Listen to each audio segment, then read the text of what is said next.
All right, cool. If we could address you directly right now. Everything comes full circle. That's number one. I don't tell him what questions to ask me. There are a lot of people around town that have the same question. Brush my teeth. I'm a good wash in the morning. I can't confirm or deny. You know, just keep going a little bit longer here, Mike. Keep going a little bit longer. Ton Thomas and Eric Devendorf. E, what's going on? What's going on, Devo? How you feeling? I'm feeling good. Welcome everybody to the show. I know it's not Monday, it's Friday, but it was a holiday this Monday, and then me and E had a lot of stuff going on this week. So we're here this Friday, and we appreciate everybody joining. We got a lot to talk about. Obviously, we'll go over the last two games that Syracuse played, North Carolina and Pittsburgh. But I guess a lot to talk about as far as the NIL movement is going with Syracuse. And E, we were talking about it on the phone. I thought I knew what was going on, but I guess I was completely wrong. So it's a whole nother. Let's break it down for everybody, because I think a lot of people, there's a little bit of ambiguity as far as what's happening. You know, they hear the coaches say, you know, we're going to have all this money to be able to get our guy and be able to do what we want to do and be able to construct the team how we want to construct it, and, you know, all those different things. But nobody really understands how that's actually going to happen. And one of my questions was, you know, well, if everybody gets, you know, $50 million or $20 million or however it is, you know, doesn't that just kind of add more to everybody's pot? So does that still kind of put us in a deficit? But let's break down how it actually worked and what the House did, and you know, what that means for Syracuse basketball moving forward. All right, so yeah, I'm gonna try to do my best. All right, I might not be 100% right, but Paulie and Jordan, they definitely helped me out to understand it better. What I thought was that the NCAA is giving everyone $20 million, right? They're giving everyone $20 million to their, you know, on top of what they already have. And that's not the case. They're basically just allowing the schools to pay these guys, right? Up to $20 million. I think it's 20.5 or whatever it is. And that money comes from the athletic budget, right? So I guess it really doesn't give much of an advantage to a school like Syracuse, because and again, that $20 million, they're allowed to disperse that how they want to among all the programs. So that'd be basketball, football, women's sports, lacrosse, whatever it is, right? So if they want to give 80% to football, they could do that. If they want to give 50% to football, they could do that. So I'm not sure, you know, the percentage that they're going to give, but the majority is going to go to football. We know that. That's the moneymaker at every university. So the majority is going to go to football. And then obviously basketball would be second, but basketball isn't getting $20 million. They're not getting $20 million. More than likely they're not. They'll probably get maybe $3 million. Just to be honest. And that's what I thought. That's what I thought. So there's $3 million if it does end up being that. Does that really move the needle for us in a way that everybody is kind of expecting, or what can fans expect with this $3 million? One guy. I mean, honestly, it doesn't help you. Every dollar obviously helps, and you saw they're doing the $50 million campaign over the 3 years. Look, they're still going to have to go out and raise money. You know, they're still behind the bar as far as like competing with the Dukes and the SMUs. I did a game at SMU last week, SMU Wake Forest, and look, man, SMU is like far and beyond these schools. Like as far as like NIL goes, I was sitting next to the guy who has his name on the court, and he's a multi-billionaire. The oil and the energy and all that stuff that they have going on out there at SMU. They're fine. Like their budget is unlimited. I'll tell you that. So they're not worth. So Syracuse still has to raise all this money, and it's great that they're putting out. You know, we're trying to get 50 million, or it really, I guess, it'd be 30 million. That if they already have 20. But if you're looking at just basketball, all right, you get So say if football, this is from what I'm hearing, football is going to get 80% of that 20 million or that 20.5, right? So that leaves whatever 3 million for basketball or whatever it is, 3.5. That's going to get you maybe one or two players. That'll get you two players. You still have to raise all the other. So this is more of a collective issue still. So we're still going back to where our collective has to, because it's, sometimes people get a little bit confused with NIL, and NIL is name, image, and likeness, but that's not really what we're talking about. We're really talking about more of the collective, and that's where the boosters put together in this pot of what then can be paid to players. That's basically what it is, right? Well, again, it's 20. You only get 20. The schools or the athletic can only give you 20.5, right? All the rest has to come from the donors, right? So if the donors donate through the school, it's tax exempt, right? So for instance, if you got a nonprofit foundation, that's another way you could, and you partner up with a collective outside that's trying to help Syracuse. You could donate to that collective, and then they run it through the nonprofit, and then it's tax exempt. So whatever you donated you don't have to pay the taxes on it, right? So if you find a collective who's partnering up with a nonprofit, you could be tax exempt. If you donate directly to the school, you could be tax exempt. If it's just like a collective who's not partnering with a nonprofit, it's not tax exempt, right? So ideally, go ahead.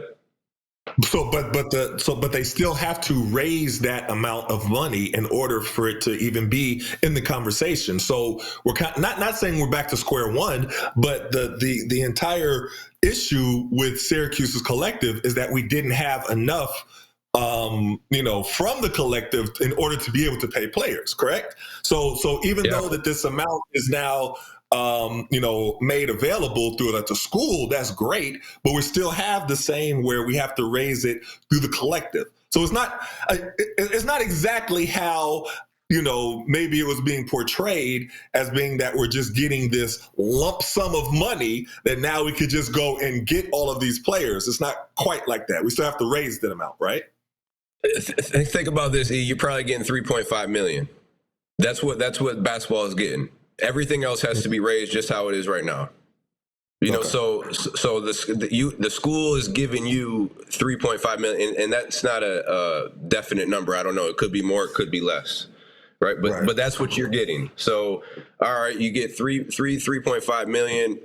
Now you got to go out and raise the rest. And you got to think. I don't know. Again, all of this is with travel. You still got to be able to pay that. That's all within the budget. Like you're talking about, like if you want to charter the planes to travel, or for, what I mean. I know a lot of times this year, Syracuse they're busing to the places that they would usually charter to just to save some money, so they're able to give more to the players. And I also think, and I could be wrong, and Paulie and Jordan let me know, but it also goes to where there's no walk-ons anymore. So I think you get 15 scholarships. You get 15 scholarship players, right? You're allowed, and you don't have to take all of those scholarships. If you want to have 12 guys on the team, you can have 12 guys. If you want to have 13, you could have 13, right? So I think next year there's no walk-ons allowed. So if you have 3 walk-ons right now, and they're not on scholarship, you have a decision to make. Right? Do you want it? So are these guys, are their parents, are they donating a lot of money? So do you want to keep them on? Are they just on because it's a friend of the program, whatever? And if that's it, you probably want to get rid of them because you want to have that spot for a guy who's able to do something, right? If you're a walk-on and your family's not donating a whole bunch of money, you're probably not going to have a spot anymore, which is a whole nother conversation, because now, maybe you're getting money to, play or go to the school or whatever it is. So now that messes up their whole situation. And I know, like for like baseball and swimming and all those sports, they were at like 40 kids. Now they're cutting it down to like 20. Right. So a lot of these kids that are part of these teams aren't even going to be a part of the team anymore. So I don't know, are they going to still be in school because of whatever it is, So that's a whole nother conversation. But they still have to raise all that money. Is what we're talking about. I thought it was completely different. Yeah, I did too. So what should our fans kind of expect going in? Because this is a big summer for us. This is really, the fans are kind of waiting to see what's going to happen this summer. We know we have this, great recruiting class coming in. They want to see who they could get into the transfer portal to kind of add to this recruiting class. This is really, I know a lot of people are wanting a coaching change right now, but more realistically, after next year, they're probably going to see where we are.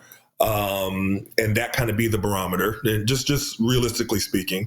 And so what can fans kind of expect to see going forward? Because that's what's been kind of sold as being the bright spot, that now we're going to have all this money to be able to do all of this stuff. And when you break everything down, it just, there's going to be some more, but not to the point Not of the enough. level of, not enough. What can fans expect?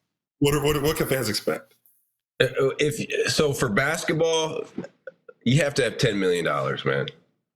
You have to. I think you have $8 to $10 million, then you're competing. And it really, honestly, with some of these schools, that might be on the low end. Like, That's what I was going to ask. That's what I was going to ask. What do other schools have? So that comparatively, I've heard different numbers that are a lot more than $3 million. Oh, that's. Well, we talked about it earlier, like on a earlier show. Kentucky's starting five budget was $6 million or $5.5 million. They're starting five. So their whole starting five, their whole starting five was getting over $1 million. That's their starting five. There's whatever 15. We talked about VCU. So the school is paying every scholarship basketball player $384,000. That's minimum. That's minimum what they're getting. Every single player to a guy who's not even playing. Right. So I mean, you look at these four guys that are coming in. You got Cayenne, right? And just his name alone, you're gonna have to pay him a lot. Honestly, man, like he is a great player. Right? He's the number one player in New York State. I know he's the top 40 recruit in the country, I believe. You're gonna have to pay him alone just with his name alone. Melo's not having that. My son not coming in there. Look, he's not getting 100,000, whatever. He's getting 800 or more. I would assume. All right, I could be wrong. Sadiq White, he's a 5-star. I mean, he's a 5-star. He's a McDonald's All-American. You would think 500 or more, right? I mean, that's what these kids are asking. The kid from Australia, the kid from Wisconsin.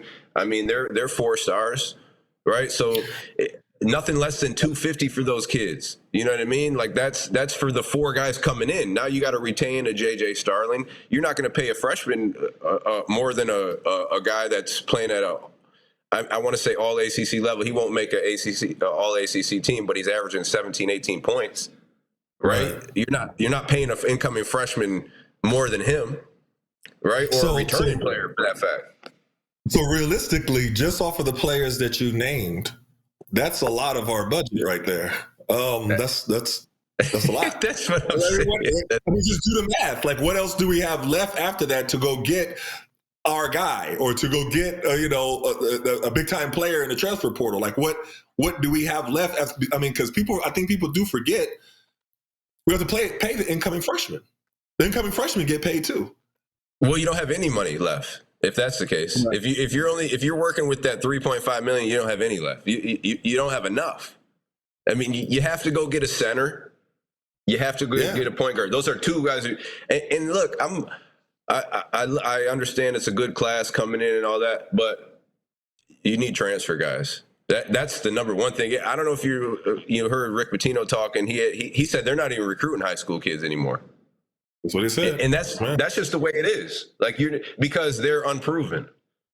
These high school kids coming in are unproven. Are they talented? Yes, but you don't know what they're capable to do in college. It's a whole different level than high school. Right. It's just different. So you want to get guys coming from, I don't care if it's East Carolina or smaller schools. They're proven that, hey, they can play at this level, even though it's not maybe ACC level, but they've proven that, okay, I could dominate at this level. I'm able to step up right here, rather than bringing a high school senior who's playing against, more likely than not, guys who aren't most of those guys they're playing against aren't going to be playing at a high Division I level. Maybe 3 or 4 a night.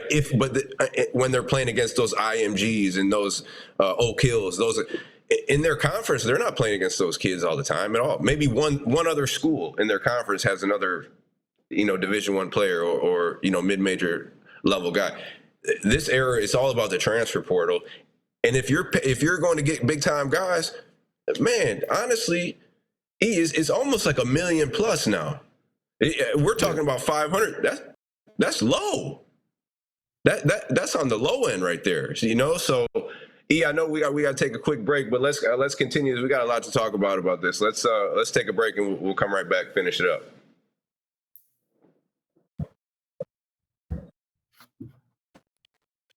Hey.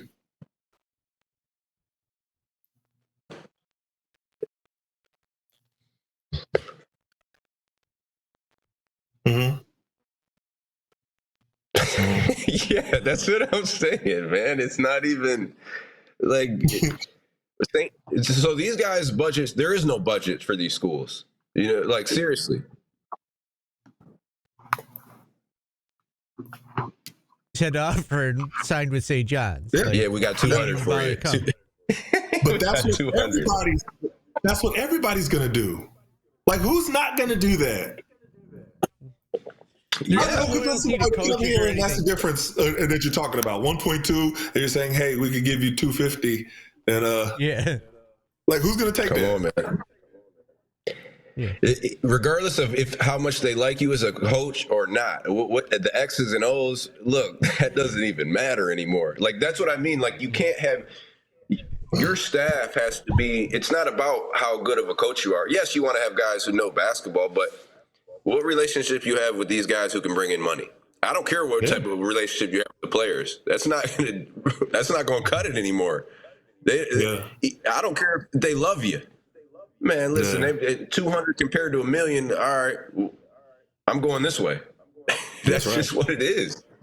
It almost makes Red's coaching look better this year than what, if he's got, he's been set up to fail, basically. Kind of. And I didn't want to say it like that, but I do see what you're saying, because he doesn't have the resources. Yeah. But look, I'm going to play devil's advocate with you, all right? Because you look at teams like Virginia Tech, they have no talent, and Mike Young's done a great job with them. They got 7 wins in the ACC or 6 wins or whatever it is, and they got way less talent than Syracuse. Just to be honest, like they don't have as you look at Georgia Tech, they're playing with 6 guys. They're beating Louisville. They're beating Clemson. You know what I mean? Well, yeah, Syracuse beat them. So, let's see how it is at the end of the year. Because has Virginia Tech played Duke and Clemson and all them yet? I don't know if they have or not. But, I mean, even Virginia, though, Paulie. Like, you look at teams like Virginia, I'm not saying they're doing really good, but they have less talent than Syracuse does. Yeah, I mean, these guys are quitting because they don't want to deal with it. Like the guy I did the Miami game, and I was talking to Coach Courtney. He literally didn't know what was going on. He got the job in mid-December. Like, my man quit after 9 games, Larry Nega. So he was basically saying, I didn't feel like it was my team until a few weeks ago. Yeah. It's hard, man. Look, and I'm not saying it's easy at all. I'm not saying it is. It's just you have to figure out how to adjust, man. Like, this is how it is now. So, like, you got to be able to put your players in best position to win, man. And I'm not saying Syracuse has the best talent, but they have better than some. Yeah, I agree. It's a tough situation, man. It's a tough situation. Yeah. But it looks like they spend the money on the wrong positions. 100%. Like, you got to spend your money more wisely. So what would you got to spend your money more wisely? Yeah, I don't know if I could all the way agree with that one, because you need a center. Yeah, you do. Eddie's been great. It's just the game's different now, though. Like, you should have gone point guard, and then have no center. No, you would have somebody. It would, but you would probably have the Carlos version of a center. And yeah, right. I get that. I get that 100%. I agree with that. I got what you're saying. You can't. I mean, your center can't be your best player. You need guard play, basically.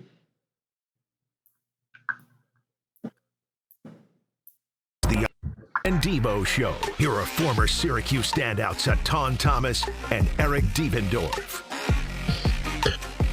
Hey, welcome back, everyone. So, let's get back into that conversation about the NIL. I mean, and we were talking about during the break that Syracuse, look, they have more talent than some of these other schools that I guess are doing better this year. We talked about Virginia Tech and Virginia, and they're not doing great, but Mike Young, I thought he's doing a great job at Virginia Tech with the talent that he has, right? Coach Sanchez is doing the best job that he can with the talent that he has. All right. And then you look at a team like Syracuse, they don't have the right. The guys are good. They're not as good as what Syracuse is used to seeing. I would say that, but they do have some talent there. Right. So is Red, and he's doing the best he can, right, with limited resources. Is he putting these guys in the best position to succeed? Is there something that he could do better? Did they spend the money, in places that they shouldn't have? What do you think's going on? Well, I think one of the topics that I've heard a lot was, would this group do better with a different coach? Different philosophy, different structure, different, not necessarily saying better, but just different. And different as far as meaning more emphasis on, defense, fast break, whatever it is. I've just heard that chatter. So let's start there. What are your thoughts about that? Because you mentioned some of the other coaches that were doing better, with less talent, correct? So some of the other coaches, right? So where do you make little changes to as far as what type of a structure would be better for this group? Because I don't think they're as lacking talent as how everybody is making them be. I think we have guys that are definitely capable of having a better overall season than what we've had. That's what I think. You know what I mean? Feel free to disagree. Agreed. But I do think that with the talent level that we do have, I think that we could have put together more wins. So what do you think? No, I think I agree. I think defensively, obviously, you start right there. They've just been terrible, right? Guys have been blowing by. There's no rim protection. And you can say Eddie Lampkin, he's not this, he's not that, he's not an athlete. But defensively, it starts in the front with the guards. You got to be able to keep guys in front, right? And you could say JJ Starling missed, 7 games, whatever. They've just been bad defensively, right? And if you can't keep guys in front, you got to go to a zone, right? That's what you think. And then you got to be active. You got to be energized in the zone, right? And you talk about, there's too much shooting. Well, when guys are blowing by every time getting to 2 feet into the paint, there's going to be a lot more shooting, right? Because everybody's going to be open on the perimeter. The defense is collapsing. So I think from a defensive standpoint, they just don't have any type of identity. What do we want to do? Are we going to go man to man? Are we going to figure it out? Or are we going to go zone, right? And protect the paint and then just try to get hands up on the shooters. Offensively, with this team, and we talk about Virginia Tech and Virginia, specifically Virginia Tech, they've done a better job in the half court just executing, right? And just having ball movement and getting open shots, because they don't have players who you can just give the ball to and be like, go ahead, create something, right? And we really don't either. Besides JJ Starling, give me a guy who could give the ball to and tell him to go ahead. You really don't have that. So offensively in the half court, you have to execute more. You have to be able to get open shots. It's too much iso ball. It's too much helter skelter, and we don't have the guys that could do that. We don't have the guys who the creators. So offensively in the half court, it has to be an offense where it's more continuity, it's more ball movement, and you're putting your guys in position where they're getting more open looks, right? And you need better guards.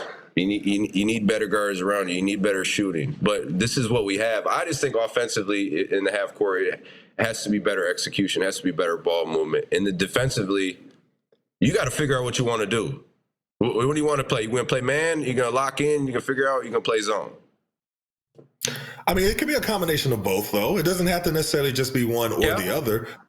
I mean, so I think when you lose, you're going to make a lot of different adjustments. You know what I mean? You're going to have to keep saying, okay, that didn't work. Let's try to see if this will work. You know what I mean? Because I see a lot of people saying, well, why is this guy playing?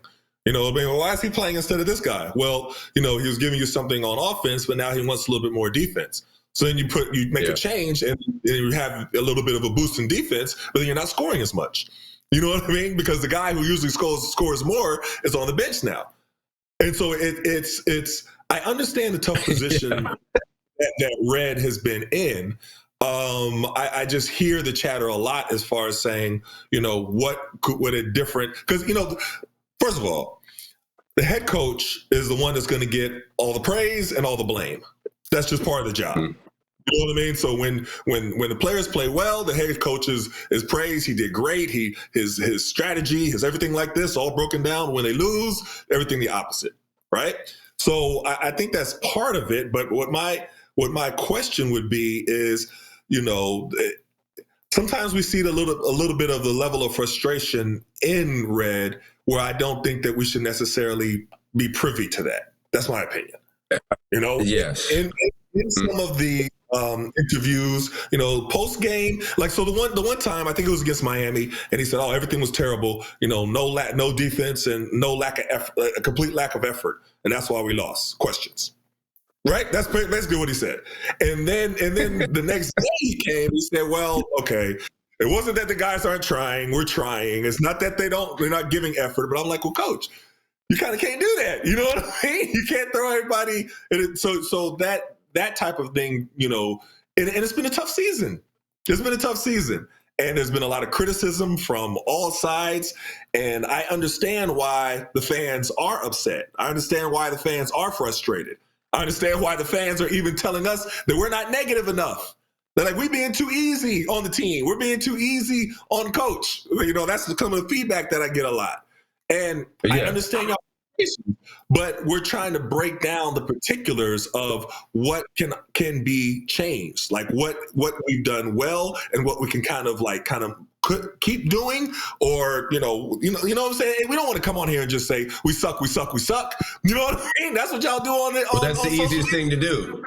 It's easy to do that. You know what I mean? So like there's a lot of positives that we could point to in the first half of the Pitt game that were good. We played good defense. We caused 4 turnovers in the beginning 5 or 6 minutes of that game.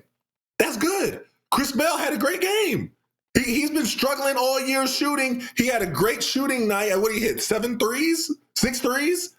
That's great. You know what I mean? And to be able to capitalize on that, you know, but now, of course, the second half was completely different. But in the first half, it was so good for us that Pitt's crowd was booing them. That's how well we were playing. So, yes, why were they booing them? Because of the defensive effort that we had, the way that we were scoring, the way that we were out-hustling them. So we could point to that. Now we have to talk about what happened in the second half, and that's a totally different story. And then that's where consistency comes in, right? We don't show us glimpses, 20 minutes, and then the next 20 minutes just go back to, not giving any effort, just letting guys blow by it. And honestly, for guys, coaches came in this season expecting like what Chris Bell played like in the first half against Pittsburgh. That's what they expected him to be this whole year, right? They expected him to give that type of shooting ability, and rightfully so, because he had a really good year last year. Like he showed, like he's had games where he had 30 points and he shot the heck out of the ball. So, I mean, why wouldn't you come into this season thinking like, all right, we have one of the best shooters in the ACC, maybe the country, coming in, spacing the floor. He's 6'7". All right, he didn't have a great season last year, rebounding the ball and playing defense, but I think he's ready to take that step up. We talked about that, so now his effort on the defensive side of the ball, rebounding, is going to be better. That just hasn't been the case, right? It's been so inconsistent for him this year. I mean, he hasn't had a good year at all, just to be honest. Offensively, he hasn't been good. He's shown like glimpses, like the first half against Pitt. He's shown glimpses of what he could do. This is what the coaches thought he was going to give us all year, right? So that, and he's a big piece. Like he was really supposed to be the second best player. to JJ Starling offensively, right? I mean, when we really haven't been a great shooting team at all. When you're lacking shooting, you better be so good defensively. You know, and I'm talking about like a team like Florida State, and even they've been struggling, and they're really good defensively. They lead the conference in blocks and steals, and they're still struggling because they don't have any shooters. You know, so if you need to be having those shooters, and then you talk about point guard play. They thought Carlos was going to come in. He's a 2-time Defensive Player of the Year at Hofstra. They thought that he was going to be better on the ball, point of attack, guarding the ball. It hasn't been, just to be real, and maybe that was their mistake because Hofstra is a whole different level. Hofstra is not the ACC. You're getting ACC is way more versatile athletes and just better overall, right? So that hasn't happened. He's done a pretty good job of distributing the ball at times, but not good enough at this level. And that's no slight to these guys, man. It's just being realistic in what you have to do at Syracuse, right? To have good teams. But I think that so a lot of people are saying, and I think Paulie said this in the break, but I've heard a lot of people say that maybe we spent too much money on our center and not as much on a point guard. And with that, I'm like, I think Eddie Lampkin has done a good job this year. I do. He's done really good. The energy that he brings, to every single game, the way that he's playing, that style, I can't really fault him in his effort and how he's been playing to say that, we should have spent the money someplace else. I can't say that. Now, I understand that the record doesn't show as far as, where our expectations were. But as far as how he has been playing, I would say that I can't criticize him to that point because I think that he's been consistent in his effort. Honestly, he's probably had the best season he's ever had in college. If you go look back at the numbers, this is probably the best year that he's ever had. I think he's had his career high in points, his career high in rebounds. So he's actually came in and given more than expected, just to be real. But the type of guy, the type of center that we need to how this team is made up, you need a different type of guy.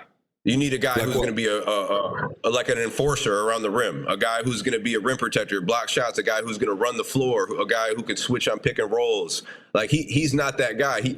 You could feed him the ball, and he's a great passer. He's a great rebounder, and he's got better at scoring. But if we need better guard play, if you're going to have a guy like that.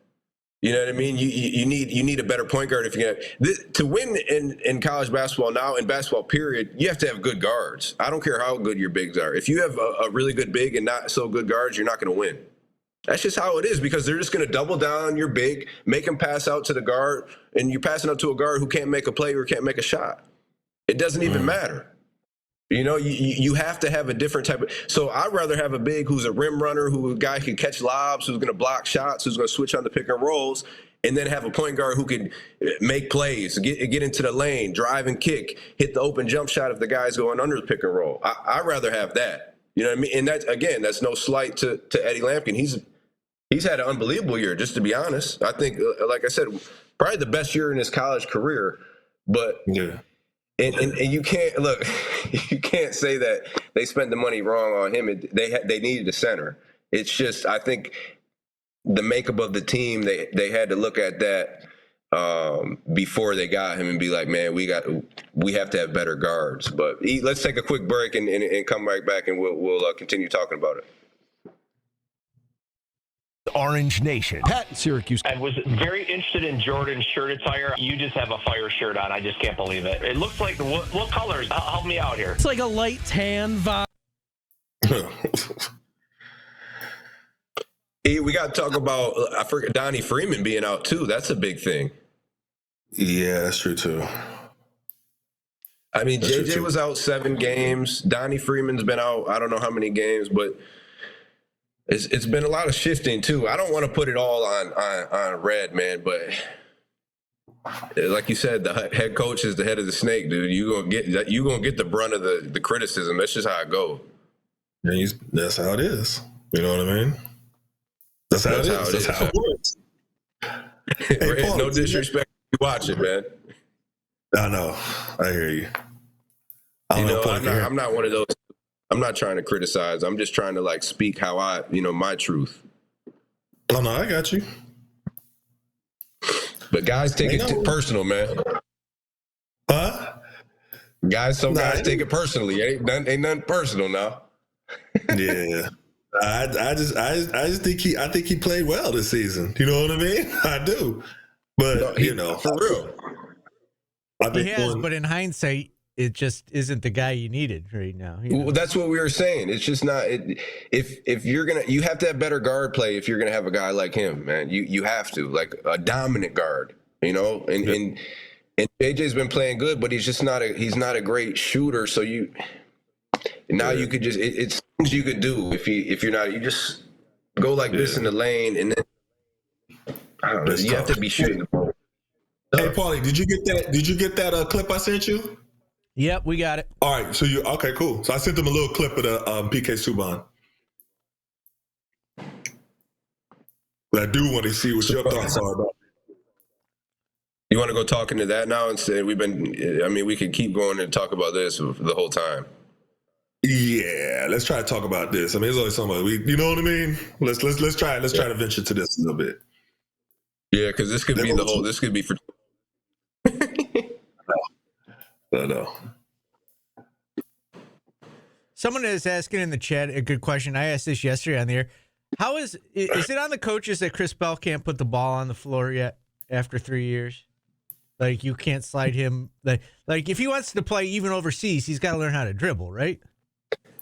I mean, I don't know what conversations the coaches are having with him. Like, I'm not saying they're not. I mean, it's both, right? You want to be. I'm sure they're getting in the gym working with him, right? I mean, that's their job. I'm sure they're talking to him about, hey, you got to improve and this and that. At the end of the day, it's up to him. He got to do it. He got to be in the gym working on his stuff. I can't say if the coaches they are doing this, they're not doing this. I can't. That goes on the player ultimately. If you're not improving for real, like, because regardless if the coaches are working with you or not, you got a choice to make. I'm gonna be in the gym working on my stuff.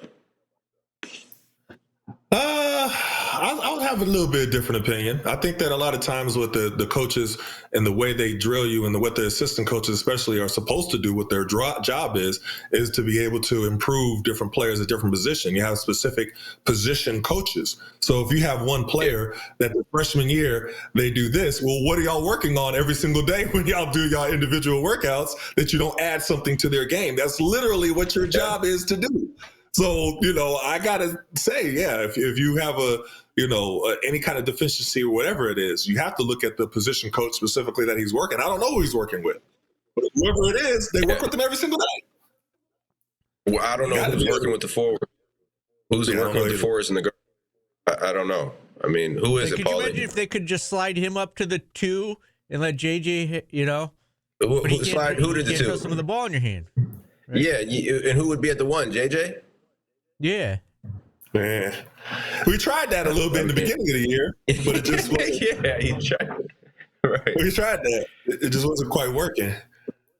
But then defensively, watch your favorite ESPN he's guarding one of the better sports talk players, shows on QSportsTalk.com. This is the Etan and Devo Show. Here are former Syracuse standouts Etan Thomas and Eric Devendorf. Welcome back, E. Let's go into. I know there was a clip of. Go ahead, because I forgot the guy's name. He was talking about the NHL and the NBA and how basically the NHL is better at it. So for us, when we charge $1,500 for a ticket to come to Fortnite, fans know what they're getting. Cale Makar, the best defenseman in the world, wasn't in the lineup for this game. This was the most viewed game that we've had in years. And you see it, it's because it's not just based on the skill and talent. It's based on the pride, honor, playing for the guy next to you. I got a question for the NBA players. What the hell are you playing for? What are you playing for? It's not about the money. You make all the money. What, you're injured? Well, there's a difference between being hurt and injured. Are you hurt or are you injured? There's a difference. In hockey, we play hurt. We play injured. That is the culture of the sport. It's always been that way. So you want to talk about the business, the CBA, fans get all of that. But what do fans resonate with? They resonate with what's real. Okay, E. So are you hurt or are you injured? Because he said they play both. They play hurt and injured, but like he kind of contradicted himself right there. I disagree with everything that he said. Just because he made the barometer of playing injured is somehow giving your all, for the fans, and I completely disagree with that. And I understand as a professional, you're going to have times where you're hurting. But that's not what he was saying. I understand that if his point was that, which is where they started the conversation, that LeBron missed the All-Star game. And if he just said, well, he could have kind of let everybody know beforehand so somebody else could have gotten that All-Star spot that he was not going to play. But that wasn't his point.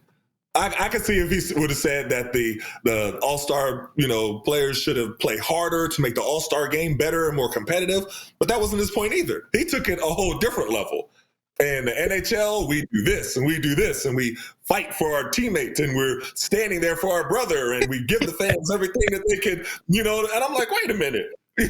Because you play injured? That's what you're saying? And I completely and wholeheartedly disagree with that. I don't want any player from any sport to play injured. Ask RG3 if he doesn't regret playing injured. You know what I mean? He's talked about it. I remember seeing guys, and I'll tell this real quick. Jarvis Hayes, you remember that player? He was like a 12 pick. Wizards, yes, could shoot the lights out.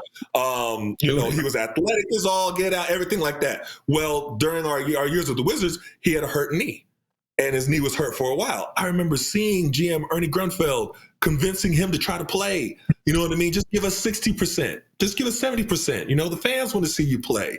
You're a good player. You can play through it. We'll give you this pain medicine, maybe a little cortisone shot, and you play through it. And he ended up messing up his whole career. His knee got worse. It ended up a broken knee. But I can tell stories like that all the time. I never want to tell a player to play injured for the fans.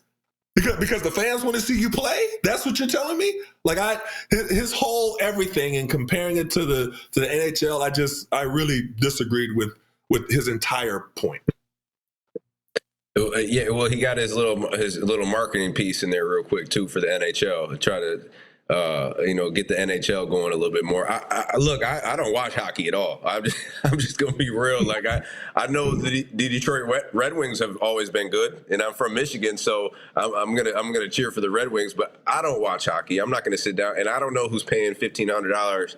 $2,500 a ticket. That must be a suite with some food and drink and all that. But the average ticket would be, I don't know, $50 to get into the game. That's what I think. So a lot of the stuff that he was saying is crazy. But yeah, E, to your point about being injured, like, what's the severity of your injury? Like, can you play on this and it's not going to get hurt, right? Or you're not going to continue to make it worse. You talk about Jarvis Hayes. Like, if my knee is messed up and I can't play, and if I'm playing, then it's going to get worse, then I'm not playing, right? If I'm coming back from a sprained ankle and the doctor says, hey, even if you play on it, it can't get any worse, right? You know what I mean? It's kind of is where it is. It's 80%, but it's not going to get any worse if you go out there and play. Then I'm going to play. I'm just going to tape it up, double it up. I'm going to wrap it up even tighter, right?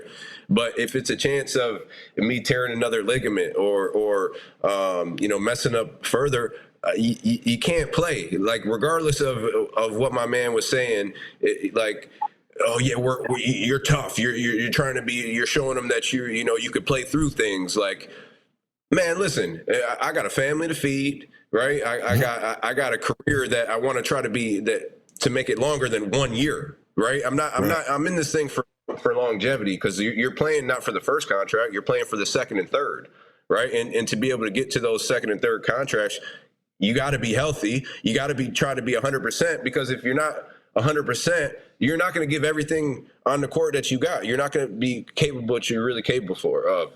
Like Embiid, right? We've seen what he looks like fully healthy. We've seen what he looks like not fully healthy.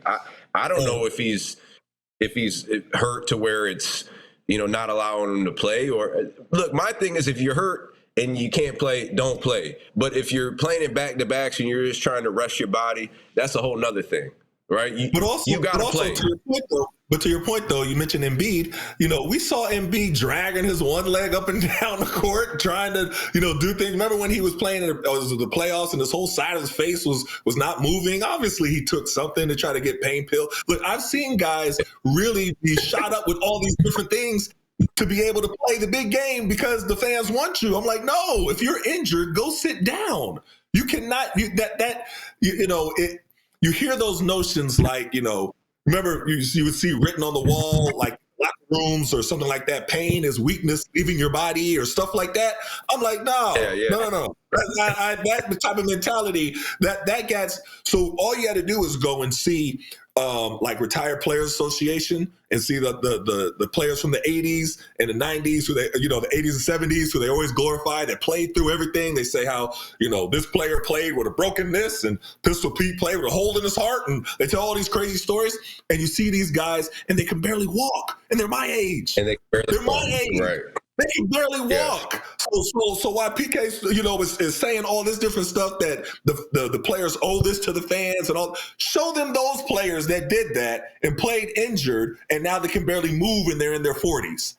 You know what I mean? Like, no, you don't play. And then another part that he did was he was like trying to make this false equivalency to, missing an all-star game, which, oh yes, we want the all-star game to be better.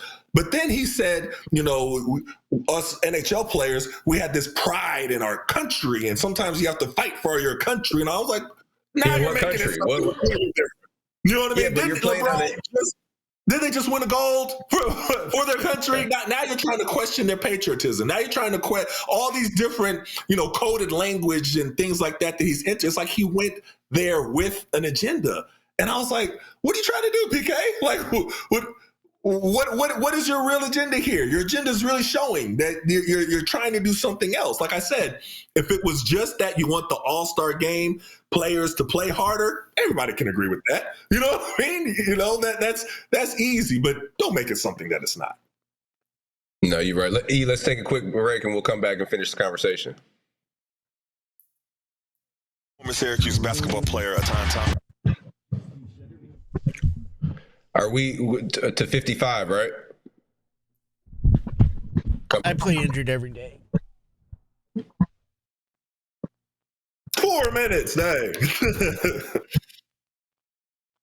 Okay, the thing, it confused me when he said about. Yeah. I do want to ask you, Eric, see this about the conversation, and I saw the clip, and I was going to try to give it to Paul, but people have seen it enough, where Red was talking about whose kind of decision it was going to be, him or Wild Hack, as far as the changes that was going to be made and what was going to happen. And it was like it was an interesting exchange. I'll say it like that. You talking about the last clip with him and Gomez? With him and Gomez, yeah, he was talking to Gomez. Did you saw that, right? Yeah, where he was basically saying, is Wild Hack going to be involved in the? Yes, it was a weird exchange to me. I don't know. To me, it sounded a little weird. Well, it didn't sound certain. No. He was asked if he was going to add more coaches to his staff because they can add 2 more coaches, and he said, I'll make that decision, but Wild Hack will ultimately make it. What, two more coaches? He just worded it really weird. Well, he's going to add 2 more coaches. Well, yeah, it's not his decision because Wild Hack is going to say how much you could pay him, and nobody's just going to come on for $50,000 unless you want to get like a grad assistant or something like that. And how is that really going to help the program, adding a guy who has no experience or who has no basketball knowledge? Oh, okay, so Jordan's saying it's a different one that who evaluates him. Of course, Wild Hack evaluates him at the end of the season. Yeah, that's the one I'm talking about. At the end of the year, when you guys are reevaluating changes, is that a group decision with the athletic department? Yeah. Like blah, blah, blah. And that's when coach was like, if I need something, then yeah, John Wildhack, I'll talk to him, but it's basically just me reevaluating the program. That's the conversation The I'm talking coaches, about. he just keeps saying, like, we'll worry about it at the end of the season. He's obviously not going to talk about coaching changes or additions now. Yeah, I didn't hear the coaching changes one. I heard that part where he was talking about evaluating, and he was saying it was kind of like I'm the one who's making the decision, and if we need Wild Hack to put in his input, but that's only if like it was a weird exchange. I was like, that was interesting. Well, I guess he's the one that's going to get fired for it, though, right? Yeah. So he's got to make the decisions. Yeah, but that's not how it always works, because you have GMs and the GMs hire somebody, but the coach takes the blame if it don't work. That's the way that it works sometimes. And he doesn't have as much pull as Boeheim, basically, but he wanted to. No, but I think people should get from the way he's talking. He knows he's coming back next year. Is the way I got that he wants to come back next year. Not that he knows, but he wants to come back next year. But you better make the ACC tournament. Come back next year, but Wild Hack, and it's, I don't know. It just. We got Wild Hack coming on next week. I'll ask him. It was an interesting segment. It was an interesting little segment. That's all. But Paulie, they're not going to say 100% what it is either. Let's just be real. Like if he's staying, John will come out and say he's staying. If he doesn't say it, then Red should start worrying. Well, even more so, not even just the staying versus not staying, just as far as who's going to make the decision on adding, I thought that's what they were talking about. Who's going to make the different decisions, and if it's going to be coach or if it's going to be Wild Hack. That's what I thought it was. Yeah, and what Red said was, I'll decide what I need, and I'll go to Red, and I'll go to John, and he'll make the decision if I do it or not.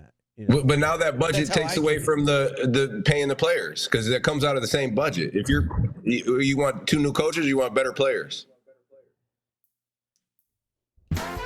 That's fair. ESPN 97.7 and 100.1. Watch live on QSportsTalk.com. This is the Etan and Devo Show. Here are former Syracuse standouts Etan Thomas and Eric Devendorf. We were talking on the break. It was a good conversation. We were talking about what Red and Gomez kind of were going back and forth, and basically Gomez was asking Red. Go ahead. I'll let you say it. I'll let you talk about Red. Asking him as far as the changes and different things that were going to happen in the offseason, after this season is over. And I guess Red was kind of saying, well, I'll make those decisions. And it was kind of like if there was going to be input from Wild Hack. And it was a little bit of it was an interesting answer. That's all. It was an interesting answer. It didn't look like they were all on one accord and they've discussed this and know the exact plan yet. I'll say that. I think it was more of, he, of course, as a head coach, you want to be the one that's making the decision, but it doesn't seem like it's him making the decision. So it's a little bit of, that's what I got from it. What did you hear?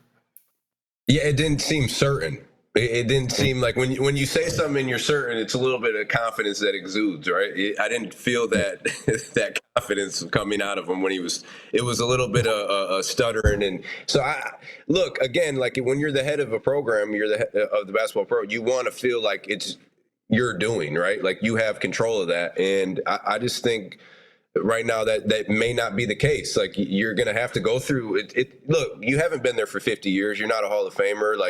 So it's different. It's a different situation, right? And you're going to have to go, to the athletic director and see if this is okay. Ultimately, I guess. And we were talking about how they were saying, bringing in 2 new coaches. I don't see. Look. If you're going to bring in new coaches, you're replacing one of the other ones right now because you're not adding coaches, and then that's coming from the athletic budget. That's taken away from getting players. You don't want to do that. If you're replacing one of the coaches now with a new coach, that's how you do it if you want to be able to save money, because look, Red, I think Red is going to be there next year ultimately because Syracuse isn't going to want to pay those extra 2 years out on his contract plus another guy. And if you want to pay another guy, it's going to have to be more than you're paying Red now, unless you want to get a guy who hasn't been a head coach at all. If you want to get a guy who's been a head coach, you're going to have to pay him $5 million a year at least. That's at least. Like Red right now is in like $2 million or whatever it is. They're able to get away with that because this is his first head coaching job.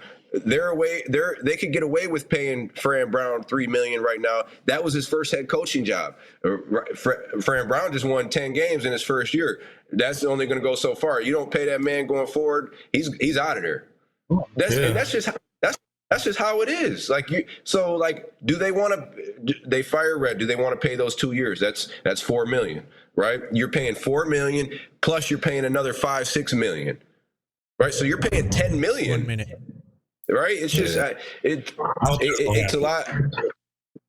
No, I don't think it's going to happen either. It's a lot. I think if they want to make a coaching change, they got to make a coaching change. It's going to be a plus minus thing. It's not going to be an add-on thing. They got to keep that money for the players. So we got about 30 seconds, and Syracuse has North Carolina State coming up. North Carolina State and Cuse are it's Cuse and then it's North Carolina State. It's right here.